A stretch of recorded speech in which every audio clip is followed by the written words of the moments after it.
I am testing some of the most exciting new backpacking gear for 2025. Oh my God, that's so cool. Some of this gear has been out for a few months. Some of it is just now hitting the market, boom. And all of it is stuff that I am vetting for my core backpacking kit. So awesome. It's borderline absurd how cozy this is. It's way cooler than it looks. That's so fast. Way better than I ever could have imagined. Now it is time to take this backpacking kit on an overnight and see what of this new and innovative backpacking gear might make its way into my core backpacking kit. Beautiful! Let's go. This is my show, gosh darn.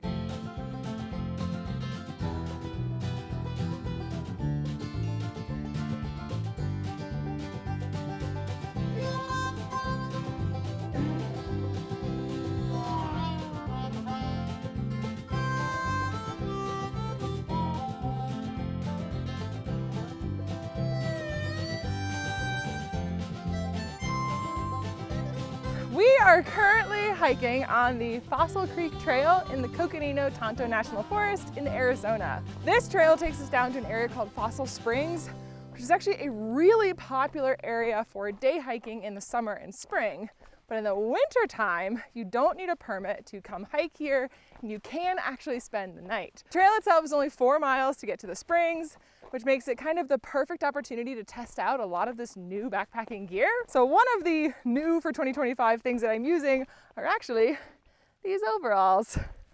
These are the Nara and Lives In overalls. If you've ever heard of Nara, you know that Nara is well known for their Go Fly zipper technology, which is this zipper that goes through the crotch that makes it really easy to pee if you're someone who normally has to squat to pee. So for me, this is an awesome technology in overalls because I don't actually have to unbuckle these and take them off. I can just unzip them. Do you see all my pockets? I've got my phone in this pocket, boop. I've got my chapstick in this pocket. I've got some LMNT in this pocket. I've got my sunglasses in this pocket, and I have a bunch of pockets that aren't in use.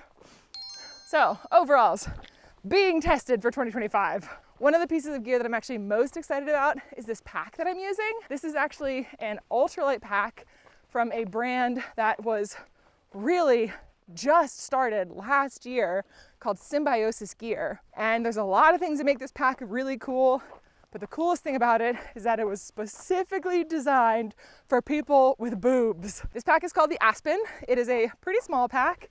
It is a frameless pack, and it's a really different type of pack for me, but I'm super excited about it. All right, trail's getting a little bit rocky, so I'm gonna put this camera away, but I will tell you more about the pack and the other gear that I'm using once we get a little bit further, and then obviously once we get to camp.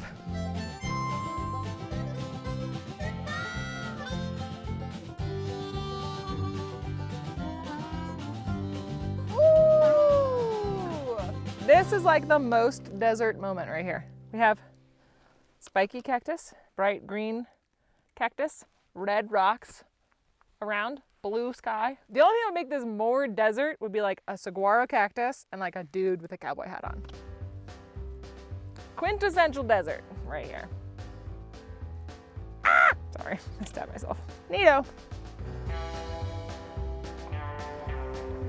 It's so pretty. Wait, hold on. I just have to show you this because this is my favorite desert thing. I love these cacti that have the curly hairs. They're like little flyaways. It's so cute. Quick little pack update. My left shoulder is really hurting with this bottle on the shoulder strap. So I think I'm gonna put this water bottle into the side pocket instead. Okay, all right. We're gonna see how that feels. I'm really used to, on my light AF pack, using one of these little bottle pockets that I discovered fairly recently. But I think with this pack, because it has no frame in it and it doesn't have a load-bearing hip belt, I think that the full liter of water is just a bit too much on my shoulder. So we're gonna try this out and see if it makes it more comfortable. Cool. Shade. Glorious shade. Further pack update. It's been about 10 minutes since I took my water bottle out of this water bottle pocket that I'd attached to the shoulder strap. World of difference. This pocket is actually a chicken tramper pocket that I just like attached separately. And I'm probably gonna take it off when I get to camp. The trail has started a very steep descent towards the creek. So things are getting a little bit more challenging. All right, let's do it. Oh, poop! Sorry. Did I ruin your shot? Fruit poop. Fruity poops. Part of a complete breakfast. What? If you don't get it, you don't get it, okay? Don't get what? You're eating poop for breakfast? You're nothing. It's like Fruit Loops, but fruit poops.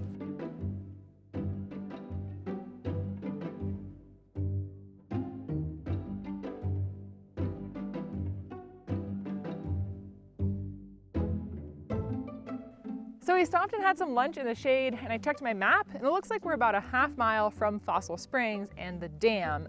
And at that point, we're gonna start looking for our camp for the night. We should just have a really short hike until we get to where we can camp, and then we're gonna find a really good campsite. And at that point, I'm super excited to show you all of this awesome gear that I have in my pack. Because at this point, the only thing that you've really seen are my overalls, and I've talked about my pack a little bit. But this pack is loaded up with a new tent, a new sleep system, and a ton of other awesome gear for 2025. Let's keep hiking and let's get to camp. Wrong way. There's a sign. Well, we've reached water. We have beautiful burbling creek here.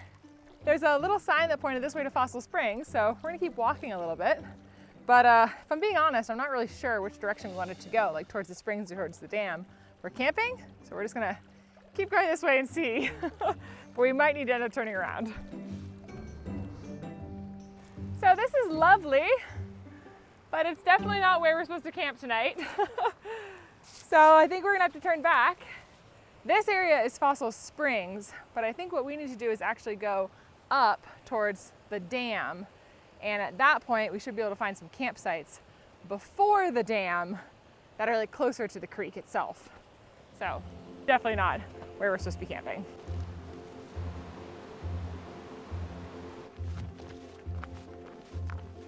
It seems like we need to like get to the dam, and then we'll see like a big waterfall.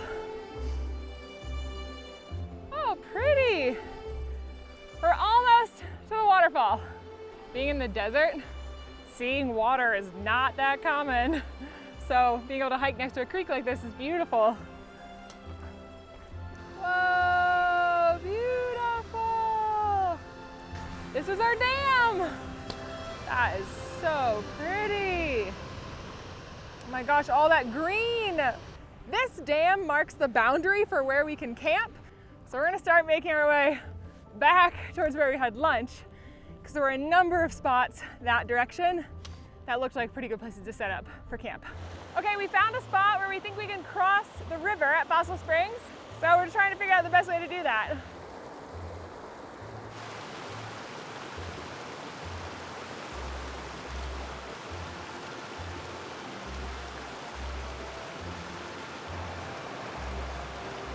Let's find camp. Oh. This is a huge camping area. There's two spots over here. I can put my tent right here. You can put yours maybe in there. Welcome to camp. Now, the real fun begins, because I have so much cool gear that I want to share with all of you, and stuff that I am super excited to test out. So I'm gonna go ahead and start unpacking my bag, setting up my tent. And my tent is actually one of the coolest new pieces of gear for 2025. This is the Durston X-Dome 1 Plus. So this is a one-person tent, and what makes this special is that it is the first Durston tent that uses poles. I think I'm gonna go like this. Looks like straight-ish, right? Just to clarify, this is the only freestanding Durston tent. Other Durston tents use trekking poles, but this one has like its own poles. Ow! Oh, this ground is really hard. Oh, this is like not stakeable. This is a big one-person tent.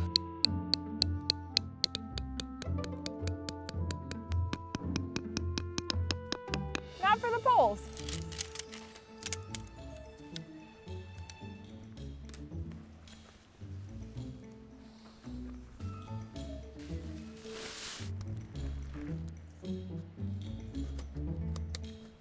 If you are familiar with freestanding tents, you might be like, wait a second, this is so weird. Why are the poles on the outside of the rainfly? This is one of the things that's really unique about the Durston X-Dome. Well, there is the rainfly and the poles. Now let's put the inner inside. Oh, oh my God, that's so cool. I just realized that when you unzip the door and roll it back, there's a magnet to hold it. How cool is that? Wow, that is like the tiniest thing that is so awesome. This is huge. Dude, even like without the inner, this is like world's coolest shade shelter. Like take it to the beach, like chill in here, yell at the kids while they're swimming. Be safe, Timmy. Avoid the sharks. There's no lifeguard on duty.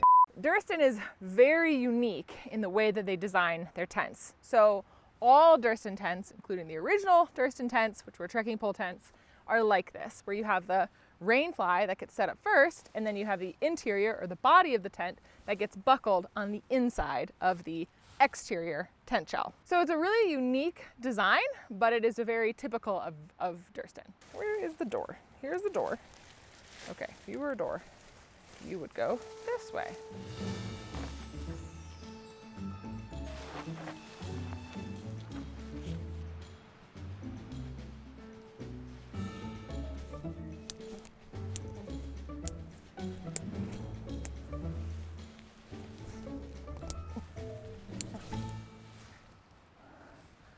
All right, the body of this tent is not a rectangle. So this is actually this like cord that attaches to the body of the tent and then goes to one of the corners of the rainfly. So what this does is it gives you still a pretty spacious interior one-person tent, but it gives you a massive vestibule, which is really awesome. Do you want to see the sleeping pad that I brought with me?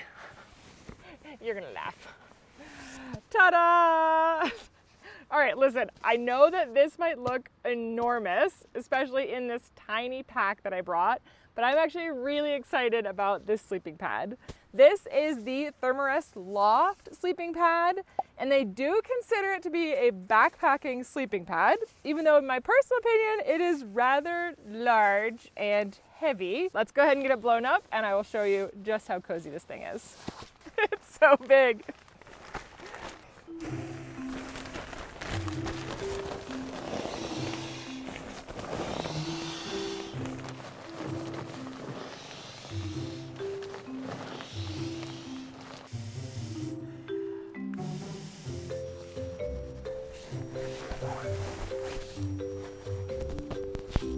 This is like a mattress. Oh my God. It's borderline absurd how cozy this is. Let me try and explain this. It's really thick. See? You've got nearly 4 inches of thickness. You have a micro suede soft top to it. You have gentle baffling, and it is just the cushiest thing. Okay, now let's move on to talk about my sleeping bag, which is also from Therm-A-Rest. This is the Therm-A-Rest Boost 20. Now, if you have seen my other videos this year, you've actually seen this sleeping bag show up one time before when I was backpacking in the Grand Canyon. This sleeping bag is really neat for a couple of reasons, and I want to try and cover them really quickly. This is a 20-degree sleeping bag, which means that the lower limit rating is 20 degrees, but it has this zipper baffle in the middle that you can actually, oops, now I've gotten it stuck, 1 second. It has this zipper down the center that actually turns it from a mummy-shaped sleeping bag into like a truly rectangular sleeping bag. And by having this closed, you actually add up to 10 degrees of warmth to the sleeping bag. You can have this open, and then you have this enormous wide sleeping bag. And then if you just happen to get cold in the middle of the night, all you have to do is zip this baffle closed. Now here's where the other really cool thing that Therm-A-Rest has done comes in handy. To zip this baffle closed, you don't even have to unzip your entire sleeping bag. All you have to do is unzip this little arm hole on either side of the sleeping bag. It's way cooler than it looks. It's so nice.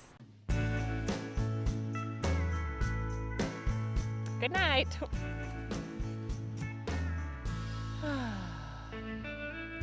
So I do think it is about time for me to start filtering some water and then looking at making dinner. And I do have a pretty cool new water filtration system that's brand new for 2025. And I also have a super cool stove that I can't wait to share with all of you. Okay, let me finish setting up my tent and then we'll move on to the other stuff.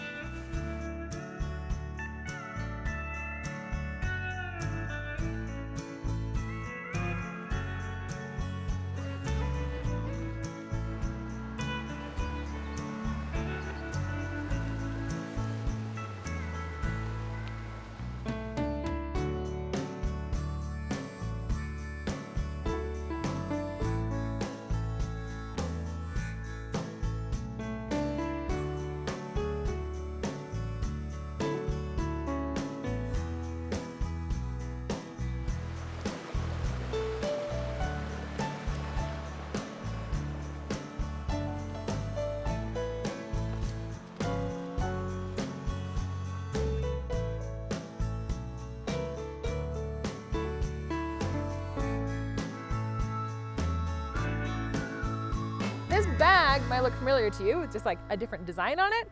And that's because this is a rebranded version of the Canuck 2-liter bag that I've been using for a really long time. So this is a new piece of gear for 2025, but what makes it so cool is that it's actually just a partnership between Sawyer and Canuck that is combining Canuck's awesome 2-liter reservoir system with the Sawyer squeeze filter.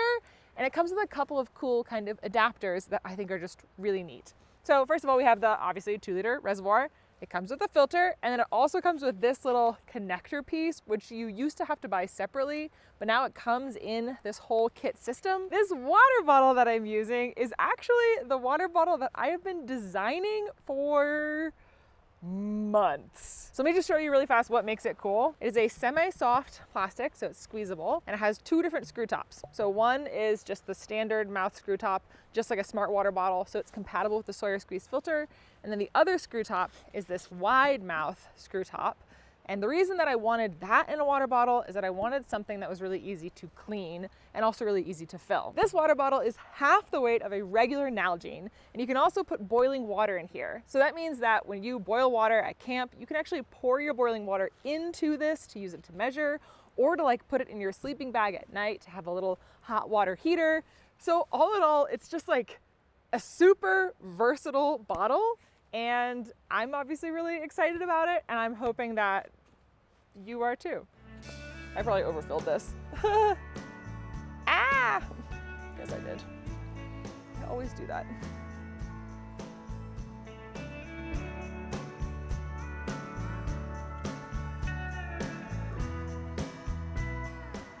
And now we're filtering. Saw your bladder. I saw your bladder.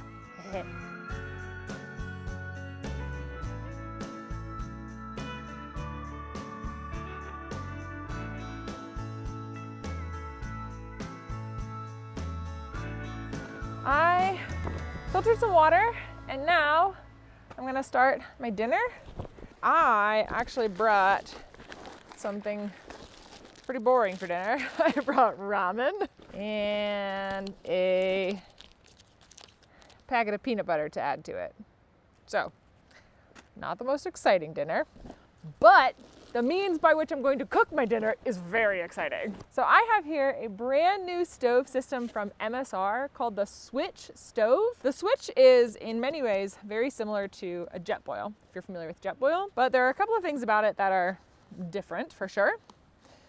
One of them is the way that the stove actually connects. This is the stove itself, and the pot that the Switch comes with is, a heat exchange pot. So it does have that kind of like barrier that helps it be good in the wind. But the pot itself also has a curved bottom on it. So the reasoning for the curved bottom, as far as I understand, is that it is supposed to help with even heat distribution, faster boil times, and it's also supposed to be better for cooking food. So if you're like a backcountry chef who wants to, say, you know, simmer something or cook something for longer rather than just like boiling water and being good to go, the Switch is supposed to be really good for that. The other very cool thing about this Switch stove is that while you have this kind of tiny round stove where the pot itself just sits right on there like this, boom. If you want to use this with a different pot or with like a frying pan or something, you can actually flip out these little legs, and then it becomes a much wider and more stable surface for a variety of different types of cookware. The Switch also comes with this little like cup measurer that goes onto the bottom like this. So very similar to a JetBoil. And then it also comes with this thing, which I think is so cool. It is a little like stretchy thingy that is designed to be a stabilizer for your fuel. So you just basically attach this to your fuel canister, and then you have a much more stable surface to then attach your stove. Part of the reason that I brought a kind of like boring dinner, I guess, of ramen and peanut butter is that I really wanted to use the Switch in a way that it's designed to be used, which is to like cook a meal rather than just like boil water and dump it into a backpacking meal. Where's a flat? That looks like a flat surface. Let's go ahead and make some ramen.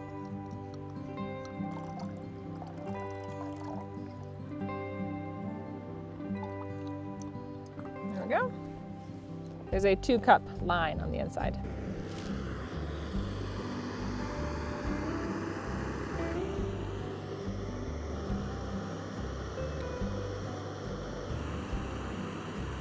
It's almost boiling. That was fast. All right.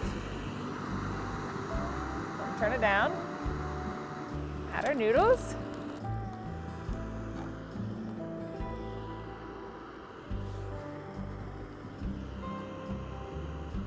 Cook that for 3 minutes.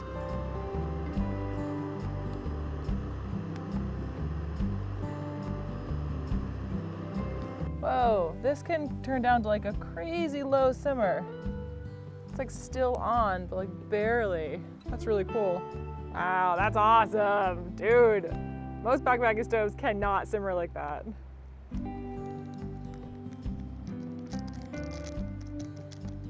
Super secret ingredient, peanut butter.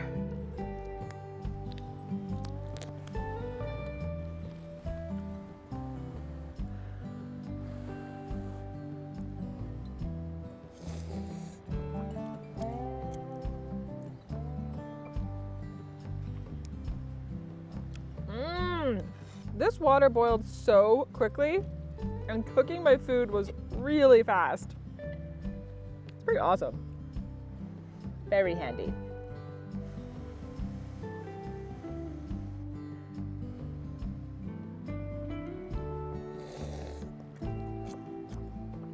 Ooh, I cannot wait to get into my sleeping bag on my cozy sleeping pad. Sleeping like a baby. Yes.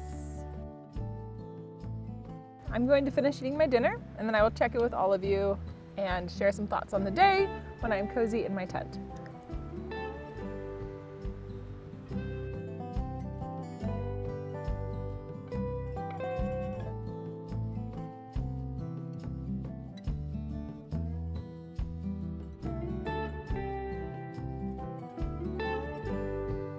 I am in my sleeping bag, getting ready to go to sleep. It was such a gorgeous day today, and just a beautiful day for a hike. Oh, also, yes, I am using the armhole to film this. I am really comfortable in my little setup here with my Therm-A-Rest sleeping pad and sleeping bag and my pillow, which you can kind of see under there. So I'm gonna go ahead and get some sleep. Should have used the armhole.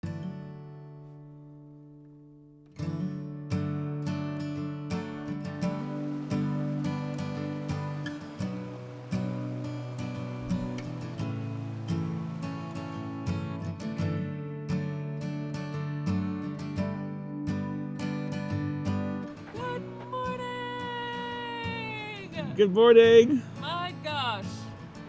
Oh, I slept like a baby. So cozy. The sleeping pad is absurdly comfortable. The sleeping bag kept me so warm. I like curled up in it. Good morning. Okay, I'm gonna get up and probably start making some breakfast and stuff. But before I do that, I just really quickly wanted to show you something in this tent. So this is a 1+ tent, the Durston X-Dome, and that plus is kind of referring to like this extra space up here that you have in the tent. It's actually really, really cool the way that this tent is designed. So if you look at my feet, you can see it's just, you know, just enough space for my sleeping pad. And as you go up here, it gets wider and wider. And then there's all this room up at the top. All in all, this tent is very, very cool and very creatively designed. I'm gonna get some food and some breakfast, and then there is one more thing that I want to show you, not gear related, and that will be our last stop before getting out of here.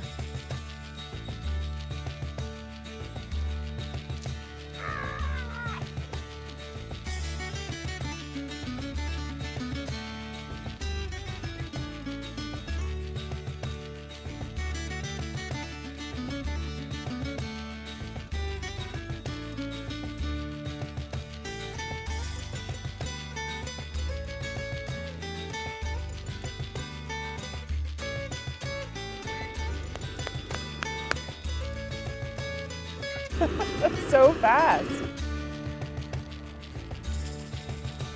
Coffee.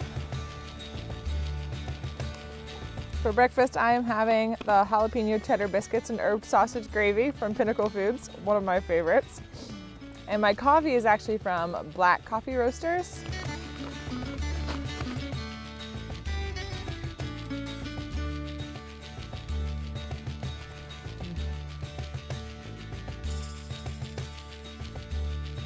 So last night when I was lying in my sleeping bag, I had this pounding headache.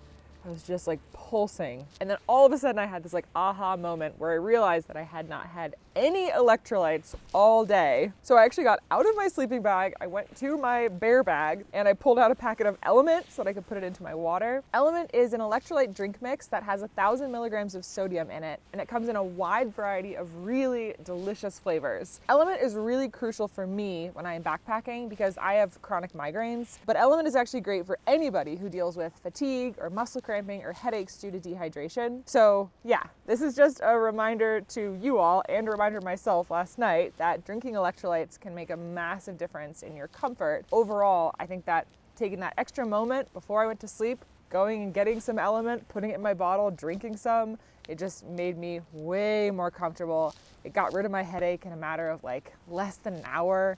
And then I was like good for the rest of the night. If you want to try LMNT, go to the link below, which is drinklmnt.com/Miranda Goes Outside. If you place an order there, you'll get a sample pack of 8 of LMNT's most popular flavors. For me, it's just an absolute essential. So before I break down my tent and put away my sleep system, I really quickly wanted to talk a little bit more about the Aspen pack from Symbiosis Gear. Most unisex packs will have shoulder straps that go kind of straight down or have like a gentle curve inwards.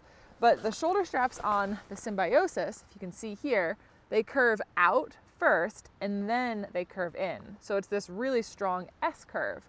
What that does is it means that the shoulder strap comes over your shoulder like this, curves around your breast tissue, and then goes underneath your arm. And that makes such a huge difference for comfort. For me, this is a big struggle that I have with packs because oftentimes I have to kind of push and adjust them to go around my shoulder, which might mean I end up having like pinching underneath my arm. But with this, I didn't have to do that at all. So the way that the strap lies is just perfectly over top of my shoulder, curves nicely around my boob, and then curves underneath my shoulder towards the back of the pack. So let me talk about the hip belt, because I was a little bit surprised by this.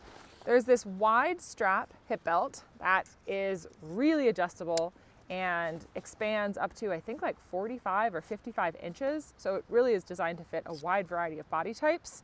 But the hip belt itself is not load bearing, meaning that no weight from the pack is meant to be distributed onto your hips via this hip belt. And that for me is really different. I am not used to carrying a pack that is totally frameless and that is not designed to distribute weight onto your hips or your legs. So that was definitely something that was a little bit challenging for my body. The other thing is that this pack does not have load lifters, so there isn't actually any way to pull the load of the pack in towards your body at the top. Any weight that is kind of above the top of the shoulder straps on this pack, if it is pulling backwards at all, it's going to create a lot of pressure on the front of your shoulders, which is what I experienced yesterday. So when I'm packing the bag today, I'm going to try and be really careful about keeping the heavy things within this section of the pack and only really having my clothes or super light stuff that I can like compress way down, pushing up above the shoulder straps. Now let's go ahead and get packed up and get out of here.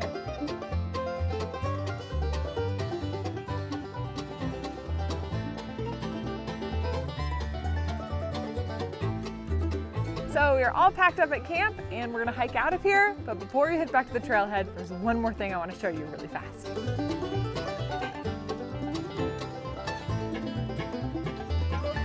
This is it! So do you see that cave back in there? There's like a grotto where the water goes back there. This is what Fossil Creek is known for. This series of pools that are warm basically year round and have this crystal clear blue water.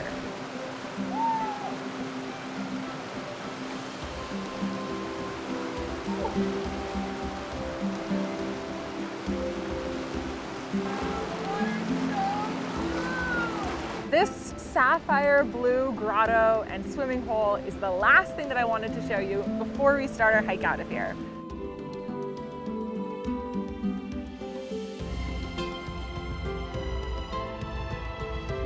So now it is time to head back to the trailhead. And when I get back to the trailhead, I will let you know what from my kit that I have here might make its way into my core backpacking kit. I have some ideas, but I'm still gonna give myself the hike out to kind of think about it a little bit more and mull it over. And then when we are back in the car, I will let you know my final thoughts. So I know I said that I was going to give you some final thoughts on all of this gear when we got back to the trailhead, but after I finished my hike, I still felt like I had some unanswered questions about the Aspen pack from Symbiosis. Mostly because I felt like I hadn't used it in a way that it was best intended to be used. So I actually went ahead and reached out to the owner of Symbiosis to see if she could help answer some questions about this pack. And that helped me come to a final conclusion about the Aspen. I will get to talking about the pack, but first, really quickly, let's cover the rest of this gear and what is going to make its way into my core backpacking kit. Let's start with the obvious stuff that will definitely be in my core kit. First is this system from Canuck and Sawyer. This is absolutely going to be in my core backpacking kit because it's basically already been in my core backpacking kit. This system is identical to buying these pieces separately, and it is fantastic. Next is my water bottle. This is definitely going in my core backpacking kit because I literally designed it to be the perfect water bottle for me. So this is going to be in my core backpacking kit forever. And I hope that when it officially launches in May, it makes its way into your core backpacking kit as well. Okay, now let's talk about a couple of things that are going in my core backpacking kit depending on a couple of factors. First is the sleeping bag, the Therm-A-Rest Boost. I have been an avid quilt user for the past couple of years, but if I'm going to be choosing a sleeping bag, it's going to be the Therm-A-Rest Boost. And that is because of its versatility, the flexibility of having the added warmth with the zip-up center baffle, and also the armholes. They're honestly just so cool. Next is my stove. The MSR Switch stove is the first all-inclusive stove and pot system that has actually made me really excited to think about cooking my own food at camp. not just boiling water and chucking it in a bag of a pre-made dehydrated meal. So for that reason, I'm considering the Switch stove as part of my core backpacking kit, as long as I'm planning on cooking my own food at camp. If I'm just planning on boiling water at camp, I'll probably reach for a different, lighter stove, but I do love the versatility of the Switch. Next are my overalls. I don't really know if I want to consider these like a part of my core backpacking kit. Listen, hiking in overalls was awesome, okay? Is it like ideal for every situation? No, but you know, they were still great. It's perfect for when you want to be like working in the garden and then a backpacking trip breaks out. All of a sudden, you're backpacking. Luckily, because the shoulder straps themselves are this like really soft and stretchy material, it didn't really rub under my pack at all. And you can unzip the crotch, so it's really easy to pee without having to take them off. I'm peeing. So yeah, again, don't know that it's the best choice all the time, but it might be the best choice sometimes. Now quickly, the two things that will not be in my core backpacking kit. First up is the Loft sleeping pad from Therm-A-Rest. Even though this sleeping pad is so comfortable, personally, it's just too heavy to make its way into my core kit. At 1 pound 9 ounces, this sleeping pad is considerably heavier than any other sleeping pad that I normally carry. And for those reasons, I just can't really justify it. It is super comfortable though, so if for you, what you're really looking for is an incredibly comfortable sleeping pad, then maybe that weight to you is kind of worth it. But for me, it's not. Next is the Durston tent. Okay, listen, the X-Dome 1 Plus tent is great. I just realized the bag is inside out. I still feel like I love my Nemo Hornet Elite one-person tent. I love how easy it is to set up. I prefer a tent that sets up body first. The X-Dome is really cool. It's just that it's not super intuitive for me, and I think I like other styles of tents better. So yeah, it's not gonna be my first choice, but it's a cool tent. All of that being said, this is actually a tent that Rainer purchased for himself, so he will probably be using it, and this will probably be in his core backpacking kit. Yeah, give me my tent back. All right, there you go. That covers all of the new for 2025 gear that I use, except for the pack. So now let's talk about the Aspen. Come here, buddy.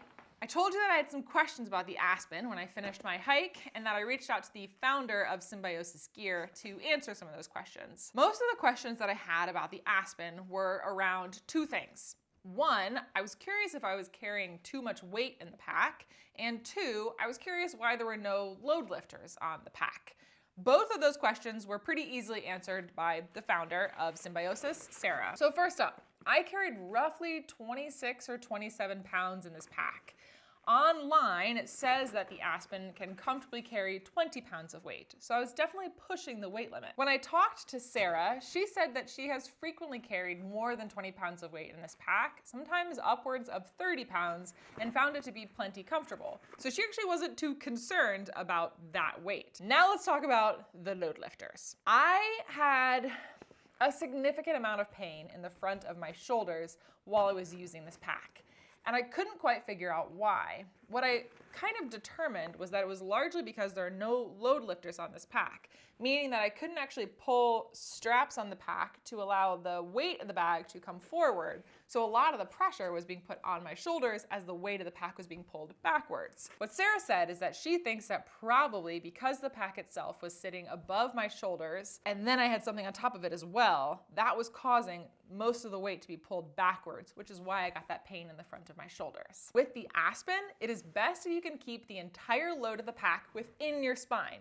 as in don't have any gear loaded above your shoulders. This is an ultralight pack that has a 37-liter capacity, and it's designed to carry ultralight gear. Now keep in mind, I was not carrying ultralight gear. I carried a sleeping pad that is 1 pound 9 ounces. For this pack to be in someone's core backpacking kit, their entire core kit really needs to be made up of ultralight small backpacking gear, and my core kit is not. So for me personally, my core backpacking kit is never going to fit into a 37-liter pack like the Aspen from Symbiosis. Because of the amazing construction on this pack and all of the features, if Symbiosis ever makes a larger pack with a higher weight capacity and load lifters, I would be super excited to try it. All right, that concludes this video. If there's any gear for this year that you are excited about, let me know in the comments below. And as always, if you liked this video, hit the like button, subscribe to my channel, and I will see you outside. Bye! Keep waving, keep waving.